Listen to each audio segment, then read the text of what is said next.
Everybody, Jonathan Broadbent here, your host of UnWoke Academy. Yesterday I tried something new and different, and the result was actually pretty interesting. I got some really compelling conversation, a few comments from people, and a very strange question. So yesterday I wore kind of a similar attire.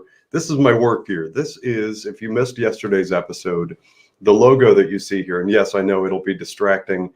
The green in my logo is actually the same color, pretty close to the green screen behind me. So that aside, I wore some work gear. This is the company that I fought for many, many years to establish and launch on my own about 12 years ago. It has been a really great ride, but starting a few years ago when I sort of popped my head up as conservative, I figured at the time it was okay to have a conservative voice, but lo and behold, it's not. We came under attack. And this company, as you see the logo here, I've got logoed everything. I've been less than bashful about promoting my company because I've been pretty proud of it for years. And we've had a great run. So I wore that, and people asked some questions about plan partners, what it is. I just had a really interesting Zoom call actually on it. I don't generally like Zoom, but whatever. If other people requested, I jumped on the Zoom call, and it led to this. And I'm going to try to deep dive in a way that I believe will be understandable and meaningful to you. So hear me out. We're going to cover a sort of an interesting, to me at least, a very interesting niche within the world of finance, and it's one that impacts you. And I wish more people knew about it, because it is one of those things. The devil is in the details, and the little things can hurt you. But first, I want to pause to give a tip of the hat to our friends over at OBBM Network. Without them, I probably wouldn't know how to set up and use a green screen. I wouldn't have this strange issue happening with my logo, and the quality of these podcasts wouldn't be as good as it is, and we wouldn't be getting the reach that we do. So OBBM, thank you. Because we came under attack 32 months ago now, and have been trying to fight through regulatory red tape, hoops, hurdles, speed bumps, and brick walls for 32 months, we've changed and shifted the way that we do business. And part of that is looking for financial support from viewers like you. If you're able to, we'd really appreciate any sort of financial support you can lend. I'm just looking at the numbers, it really won't take much. Any small amount will probably help significantly. We've had, it's hard to believe, but we're coming up on 1 year that we've been doing this podcast, and we're approaching around 20 million views.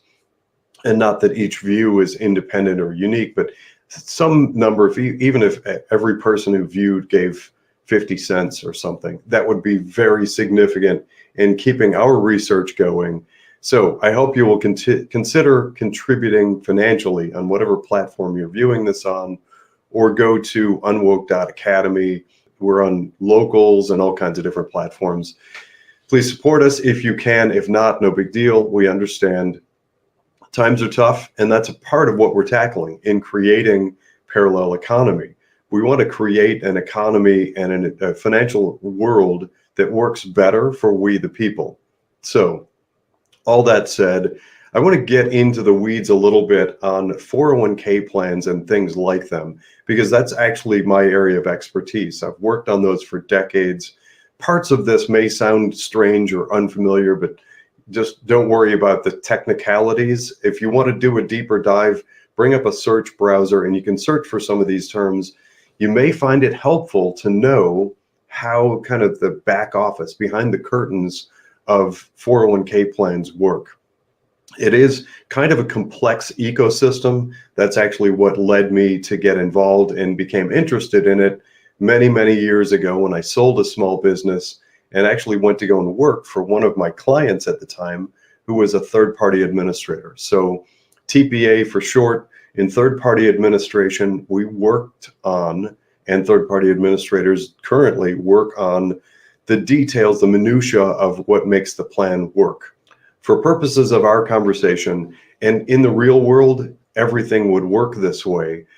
We want to separate the conversation in your experience into two different channels, if you will, two kind of different conversations, completely, absolutely different from one another. There tends to be kind of a blending, which is unfortunate and leads to all kinds of mayhem and lawsuits and harm.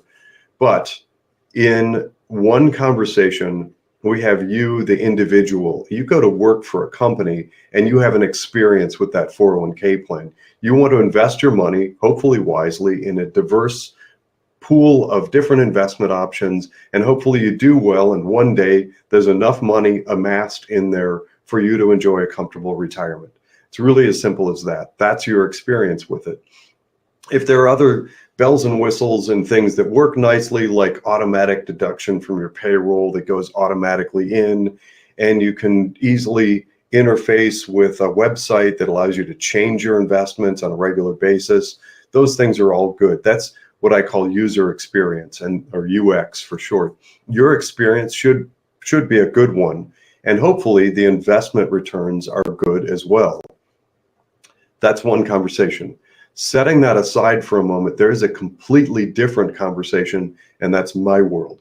That's where I fit, and I've loosely, jokingly referred to myself for decades now as the pension nerd in a suit next to the stockbroker, insurance rep, bank agent, insurance agent, whatever.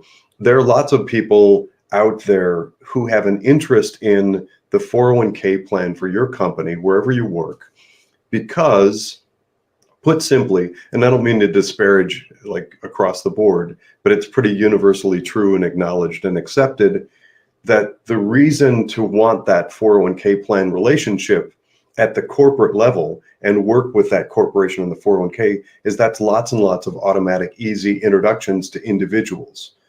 So my company, by design, starting when I launched my company, doesn't do the first part of the conversation. We don't cross over and work with the individuals. Don't get me wrong. I think you're perfectly nice and wonderful. It's not because we don't like you. It's because there has to be a division, and there needs to be a separation between the personal interests of you as the individual and the fee structures and all that stuff there, and working for the betterment and best interest exclusively for the beneficiaries of the plan. I'll get into the weeds a little bit more, and then I want to describe the vision and what launched and has made Plan Partners what it is. So on the other side of the equation, and parts of this I understand, unless you work in human resources or you're a CFO or CEO of a company or whatever, or operating as a fiduciary of one of those 401k plans, parts of this may seem strange. In that world, the only thing that we can do is work to make the plan the best that it can with the lowest possible fees. That means really high services with the lowest possible fees. So getting things that protect the company, that ease and facilitate the transactions, that every once in a while we have to go out to bid and make sure that all the different vendors, all the different people involved in administering that 401k plan are all doing their job well. They're all reasonably priced. We need to benchmark it.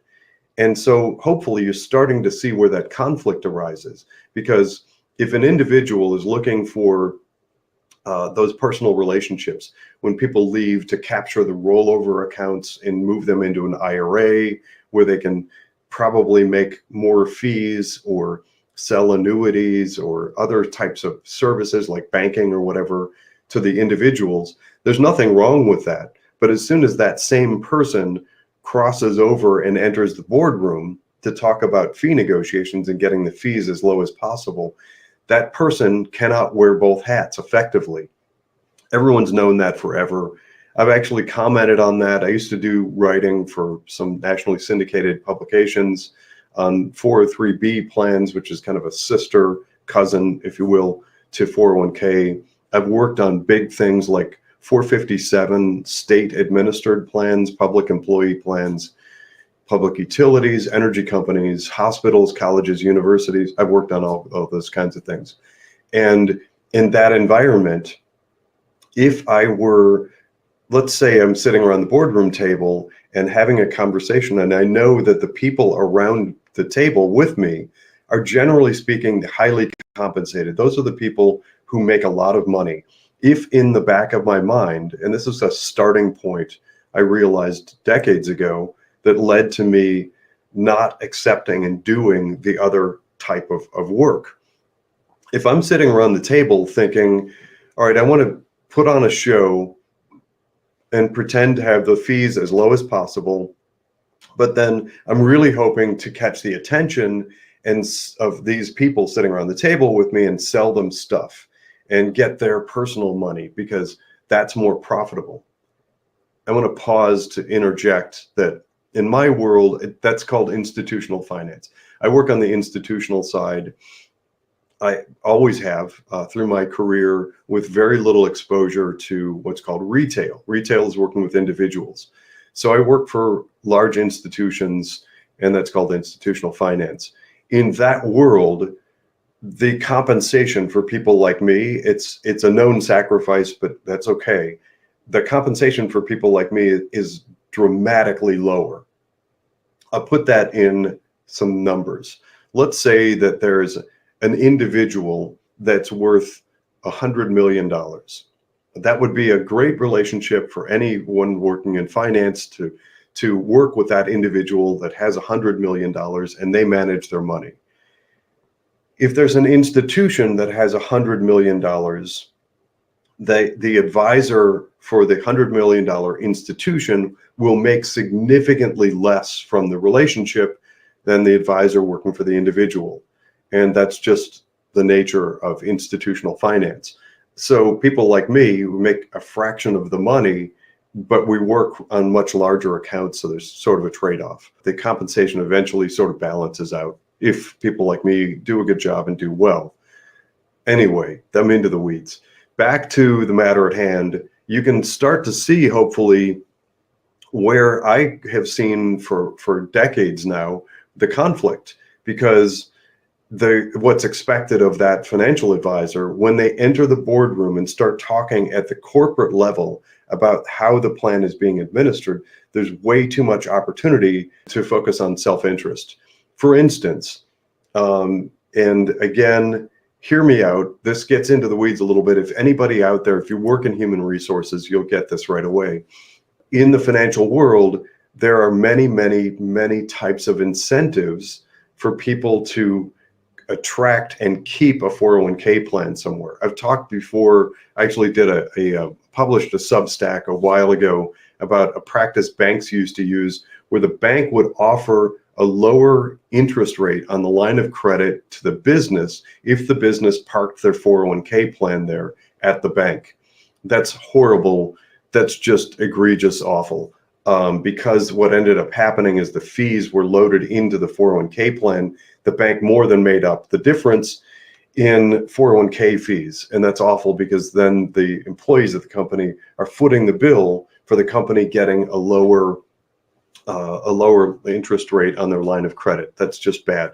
Also, there are tons of other ways. There are sort of pay-to-play environments where mutual funds or investment managers can offer incentives to financial advisors to utilize their product. So the advisor can load in certain types of product, especially if it's in-house. If there's a financial advisor that works for an insurance company or works for an investment manager, their incentives often to get their product into the 401k plan. All things being equal, the advisor, by all rights, who serves in that board, in the meeting in the boardroom, has to be objective, non-encumbered with outside influence. So there are all these things at play. There are what are called override fees and finder's fees and everything that push people who sell 401k plans to try to move money into certain areas because they can make more money. Well, there are lawsuits that come up and people sue when they figure out that these conflicts of interest have happened.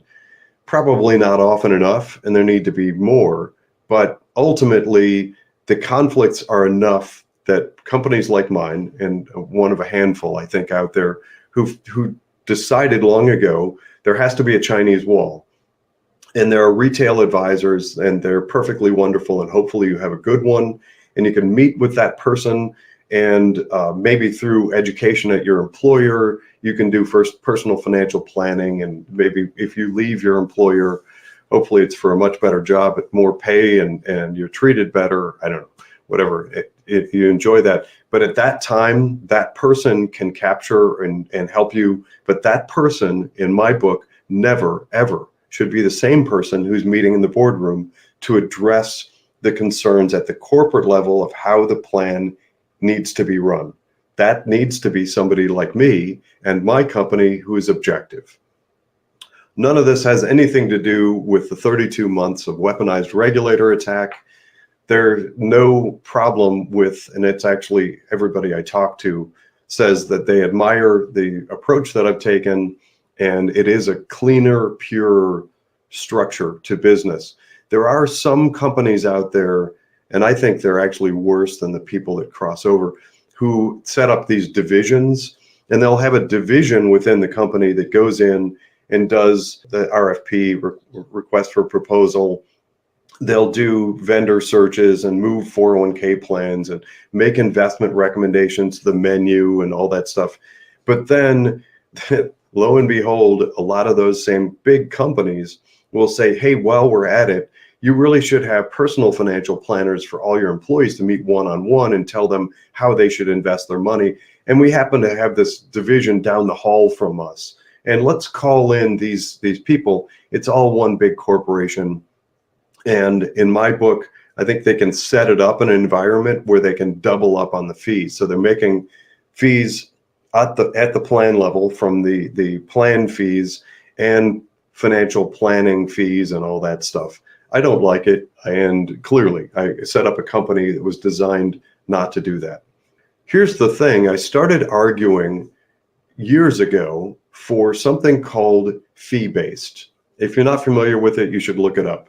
Here's the way that it works. Most people in their financial relationships and many, many companies are sort of out of sight, out of mind for the fees that they pay for whatever financial services that they get. Let's say that you have an IRA somewhere, you're investing in a 529 college savings plan or whatever. You as an individual, you're investing in some certain way in an account type. You might see a fee. If it's an IRA, you might see an annual fee that's subtracted. But beyond that, there are other fees that are embedded in there.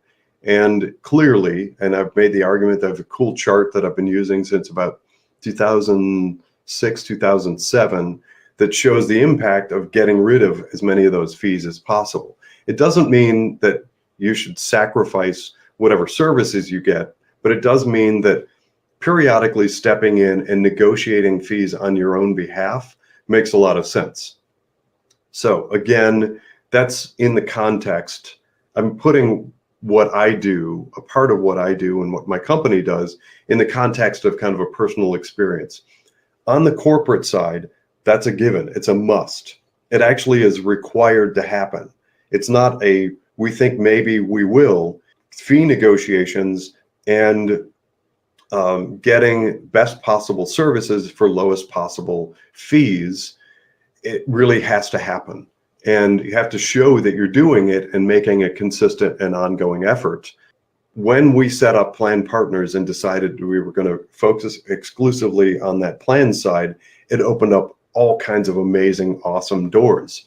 Lots of companies decided to rely on us and our objectivity. So we get calls from accounting firms, law firms, human resources, mergers and acquisitions, private equity groups, you name it, because they know that we're not coming in with any of those overrides, finder's fees, the 12B1 trails, hidden commissions. We don't allow any of it, which makes us pure and fairly unique in the marketplace. And add to that the fact that we have no affiliation with any other company. So there's no insurance company, boss, or an investment manager. That's plan partners. That's where we sit, and that design has proved pretty fruitful and pretty good up until regulators decided to attack us because, well, fill in the blank. I argue against masking children and mandatory jabs, and I advocate for personal medical freedom and for First Amendment rights to speak your mind, Second Amendment, etc. And that put me on the radar. The company came under attack. But here's where the clincher is. Here's the trick and what we're doing now. So as I've said over the last year or so, first thing to know is that everything that we do and talk about at UnWoke is free and open to the public. Take it, run with it. If you have good people around you, get the information to those people and hold their feet to the fire. Tell them, I heard this through UnWoke and I want you to do it. And I'm arming you with arguments. If they argue back that they want you to be woke or whatever, you can use our arguments and open up some doors and get things done for yourself. If you don't have good people around you, or you question them, or think maybe you want somebody different, we've lined up a bunch of people, and I hope to find and line up more. Like Matt and Drew at Inspire Advisors, call them. It's not going to hurt, and they certainly don't bite. Those guys are awesome. They're very laid back. They will do an impact report for you and show you the woke in your portfolio. You can also join the financial PMA. But here's where today's episode, rubber meets the road for plan partners. Remember how I said that regulators have been attacking my company? It's because many of the relationships that we have, the companies have decided to sort of keep the relationship the customary way. That means that all the participants, all the company employees are paying for the use of our services. And that means advisory. Again, yes, I know there's weird terminology in the world of finance. I don't throw it all out to be jargony, but just to clarify and help people understand how my world works, because my world impacts your life, your retirement, your future. Many of the relationships that we have with those corporations, the employees coming out of their 401k plans in small incremental dollars, they're paying for the services we provide. And from everything that I hear, they enjoy it. And that's great. That's not the only way for plan partners to build a relationship and service those 401k plans. There are some companies out there, and I think there's growing appetite as companies realize the long-term impact of the layers of fees that are charged. And let's face it, a lot of times in small retirement plans, small business retirement plans like 401k, the lion's share of the money is often with just a small group of people. So if you have a small business that has, again, I'm just using arbitrary figures here, a small business that has $2 million in it, maybe 1 million of it might be the CEO and some family members and the CFO, and maybe it's just a small number of people. Some of those companies are deciding to hire me or a company like mine at a flat fee, which means that I simply go in, we serve at the board level as a fiduciary advisor to the board. Again, sorry, it's terminology and jargony, but that means that all we do for a flat fee arrangement with the corporation is we service that retirement plan. The fees no longer come out of the investments. That's good for everybody. A lot of plans love that. And certainly in any size plan, up to the really mega sized in the billions of dollars that I've worked on, it's harder sometimes to get to that arrangement level. And it's not always very comfortable for everybody to tackle that, because let's face it, my conversation and what I'm talking about is very different and very sort of much more recognizable than most of the current conversation. So let's face two different scenarios. In one, somebody shows up and says, and this is common practice, we've got this great 401k plan and here's our offering because we have this super cool mutual fund that's the like such and such percentage performance last year, and it's really great, and we'll run your plan for you. And then lo and behold, if you dig down into the layers of their conflict of interest fee disclosure, you may find that they got paid a big lump sum for moving your plan, and maybe the plan's not very good, maybe it has high fees, we see it all the time. And then what ends up happening, because companies paid to buy that relationship, is over time they've added in small incremental extra charges that erode your investment performance. And it was Albert Einstein who is credited with saying that the single greatest power in the universe is the power of compound interest. The less you're compounding, the less you get. And remember also that when markets go down, those fees don't change. You still have more down because you have the down of the market plus the fees that are being taken out. It's all bad. Now imagine a different scenario where the corporation hires my firm or me as a direct consultant for the 401k plan, gets rid of the advisory, the fiduciary consulting fees. They get rid of those fees inside the plan. And then what they can claim right away is a better plan with much less or non-existent conflict of interest addressed and better performance. All things being equal, if you take some of the fees out that are being deducted from your contributions, your investments are going to do better. That's a given. That's math. That's what Plan Partners does going forward. And starting about a year and a half ago, I've not been accepting any more advisory clients. Those are clients that choose to use our services and have their employees pay for it out of the plan's assets. We are going to fee only. Again, sticking with that fee-based 401k, that's how we got our start. That's our origin. If you know any corporation out there that has a workplace retirement plan, maybe wants to beef it up, bring some sophistication to it, make sure that it's good, strip out the conflicts of interest, eliminate those advisory fees, and then put that Chinese wall in place between the people selling stuff to individuals and the fiduciary consulting at the corporate level. If they want that division, have them call Plan Partners. You can find our website. I'll put it up in the show notes, planpartners.net. That is another way forward and a great way for us to utilize the skills and capabilities and resources that we have and have developed without letting Plan Partners completely die after the suffocating stranglehold of 32 months of weaponized regulators. I'm Jonathan Broadbent. This has been another episode of UnWoke.